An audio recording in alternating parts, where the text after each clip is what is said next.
ನಮಸ್ಕಾರ ಎಲ್ಲರಿಗೂ. ಇವತ್ತು ನಾನು ನಿಮಗೆಲ್ಲರಿಗೂ ಬಾರ್ಡರ್ ರಂಗೋಲಿಯನ್ನು ಕಲಿಸ್ಬೇಕು ಅಂತ ಹೇಳಿ ಬಂದಿದ್ದೀನಿ.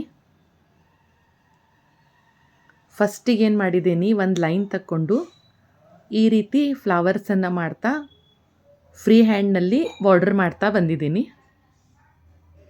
ನೋಡಿ ನಾನು ಯಾವ ರೀತಿ ಮಾಡ್ತಾ ಇದ್ದೀನಿ ಅಂತ. ನೆಕ್ಸ್ಟ್ ಇನ್ನೊಂದು ಫ್ಲವರ್ ತೆಗಿಬೇಕು.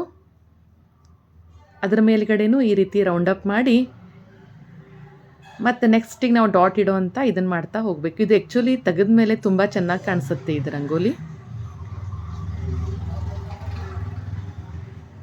ಇದು ಬಾರ್ಡರು ಏನು ನಾ ಕಲಿಸ್ಕೊಡ್ತಾ ಇದ್ದೇನಲ್ಲ, ಇದು ನೀವು ವರಮಹಾಲಕ್ಷ್ಮಿ ಪೂಜೆಗೆ ಅಥವಾ ಯಾವುದೇ ದೇವ್ರದ್ದು ಪೂಜೆಗೆ ನೀವು ಕೆಳಗಡೆ ರಂಗೋಲಿ ಹಾಕೋಕ್ಕಿಂತ ಮೊದಲು ಈ ಬಾರ್ಡರನ್ನು ನೀವು ಮಾಡ್ಕೋಬೋದು.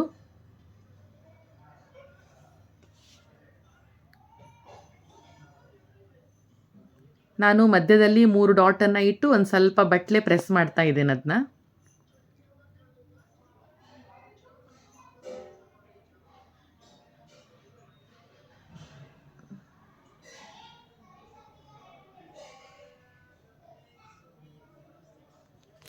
ನೋಡಿ ಇದು ಬಾರ್ಡರ್ ರಂಗೋಲಿ ಎಷ್ಟು ಚೆನ್ನಾಗಿ ಕಾಣಿಸ್ತಾ ಇದೆ ಈಗ.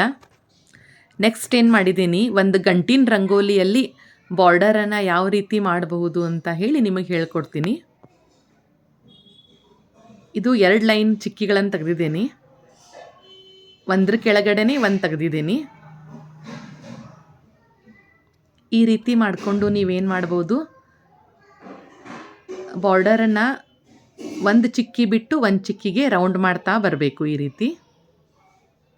ಇದು ತುಂಬ ಸುಂದರವಾಗಿ ಕಾಣಿಸುತ್ತೆ. ಇದು ನೀವು ಕೆಳಗಡೆ ಒಂದು ದೊಡ್ಡದು ಗಂಟಿನ ರಂಗೋಲಿ ಹಾಕಿ ಮೇಲ್ಗಡೆ ಅದರದ್ದೇ ಒಂದು ಬಾರ್ಡರ್ ಮಾಡಿದರೆ ತುಂಬ ಸುಂದರವಾಗಿ ಕಾಣಿಸುತ್ತೆ. ನಾನು ಕಲಿಸುತ್ತಿರುವಂಥ ಬಾರ್ಡರ್ ರಂಗೋಲಿನ ನೀವೆಲ್ಲರೂ ಟ್ರೈ ಮಾಡಿ. ನಿಮಗೆಲ್ಲರಿಗೂ ಇಷ್ಟವಾದರೆ ನನ್ನ ಚಾನಲಿಗೆ ಸಬ್ಸ್ಕ್ರೈಬ್ ಮಾಡಿ, ಶೇರ್ ಮಾಡಿ ಹಾಗೂ ತಪ್ಪದೇ ಕಮೆಂಟ್ ಕೊಡಿ. ಎಲ್ಲರಿಗೂ ಧನ್ಯವಾದಗಳು. Thank you.